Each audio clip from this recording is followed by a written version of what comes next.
নমস্কাৰ আপোনালোক সকলোকে মই মোৰ ইউটিউব চেনেললৈ পুনৰবাৰ স্বাগতম জনাইছোঁ। আশা কৰোঁ সকলোৱে ভালে আছে। মই মেছোৰ পৰা কি কিনিলোঁ আহক। মই মেছোৰ পৰা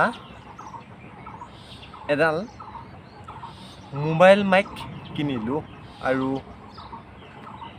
এই মাইকডাল আপোনালোকে চাই লওক। মই এই বৰ্তমান যিডাল লাগি আছে এনেকৈ আৰু ইয়াতকৈ ভাল কোৱালিটিৰ হয় আৰু গতিকে মই মেছোৰ পৰা এইডাল ক্ৰয় কৰিছোঁ। আৰু আপোনালোকে এনেকুৱা ধৰণৰ মাইক কিনিবৰ কাৰণে মেছো এপটো ডাউনলোড কৰি তাৰ পৰা আপোনালোকে কিনিব পাৰে। আৰু এই মাইক্ৰ'ফোনডাল বহুত ভাল হয় আৰু ভাল কোৱালিটিৰ। আপোনালোকে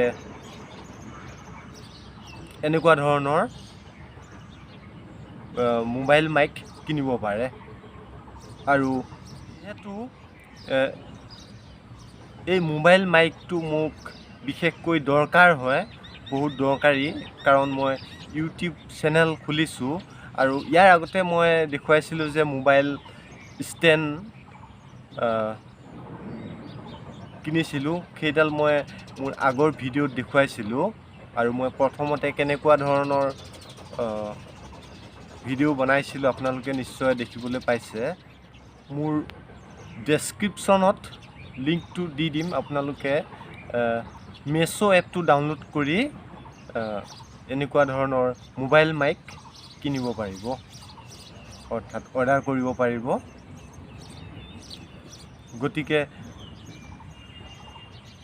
আপোনালোকে মেছো এপটো প্লে ষ্ট'ৰৰ পৰাও ডাউনলোড কৰিব পাৰে আৰু ডাউনলোড কৰি তাৰ পৰাই আপোনালোকে এনেকুৱা ধৰণৰ মোবাইল মাইক ক্ৰয় কৰিব পাৰে। আৰু এটা কথা মই কৈ থওঁ আজি, আপোনালোকে ভাবিছে কিছুমানে যে ইউটিউব চেনেল খুলিছোঁ মই পইচাৰ কাৰণে। আচলতে সেইটো মিছা কথা।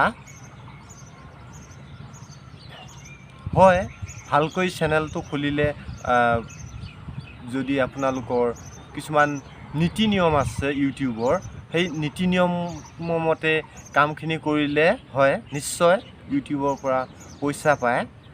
গতিকে সেই নীতি নিয়মখিনি মানিবলগীয়া হয়, কাৰণ ময়ো বিশেষ কাম এটাত জড়িত। গতিকে মই যি অলপ সময় পাওঁ সেই সময়কণ উলিয়াই মই ইউটিউবত দুই এটা ভিডিঅ' আপলোড কৰোঁ। গতিকে তাতে কিছু ভুল ভ্ৰান্তিও হৈ যাব পাৰে। মই যিমানখিনি পাৰোঁ চাই চিতি মই আপলোড কৰোঁ।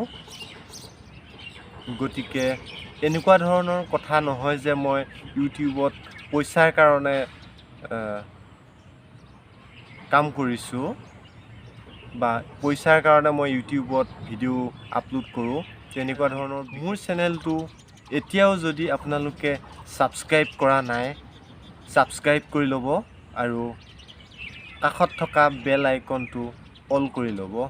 হয়, আৰু মই এতিয়ালৈ ইউটিউবত যিমানবোৰ ভিডিঅ' এৰিছোঁ আৰু এৰাৰ পিছত বা ভিডিঅ'বোৰ আপলোড কৰাৰ পিছত মই কিছুমান ভিডিঅ'ত গম পাওঁ যে মোৰ কিছু ভুল হৈছে, আৰু যাতে নেক্সট ভিডিঅ'টোত মই তেনেকুৱা ধৰণৰ ভুল কৰিব নালাগে, তেনেকুৱা ধৰণে মই নেক্সট ভিডিঅ'টো আৰম্ভ কৰোঁ। কিন্তু এটা কথা ঠিক যে মই ইউটিউবত ভিডিঅ'বোৰ যে কৰি আছোঁ বা যিবোৰ আপলোড কৰি আছোঁ, তাত মই এটা যেনেকৈ কম্পিউটাৰ ক্লাছ তেনেকুৱা ধৰণৰ মোৰ এটা অভিজ্ঞতা হয়। আৰু ইয়াৰ পৰা মই বহুতখিনি শিকিব পাৰিছোঁ, বুজিব পাৰিছোঁ, আৰু বহুতখিনি মই নিজকে আগুৱাই যাব পাৰিছোঁ। আৰু বহুতখিনি মই বুজিছোঁ যে এই ছ'চিয়েল মিডিয়াত এক্টিভ থাকিলে কেনেধৰণে থাকিব লাগে বা কেনেধৰণৰ কাম কৰিব লাগে বা এটা ভিডিঅ' এডিটিং কেনেকৈ কৰিব লাগে আৰু কেনেধৰণে মই এডিটিং কৰোঁ আৰু নেক্সট ভিডিঅ'ত মই দেখুৱাম আপোনালোকক মই কেনেধৰণে ক'ৰ পৰা এডিটিং কৰোঁ বা কি এপ মই ব্যৱহাৰ কৰোঁ মই গোটেইকেইটা দেখুৱাম আপোনালোকক। আজিলৈ ধন্যবাদ।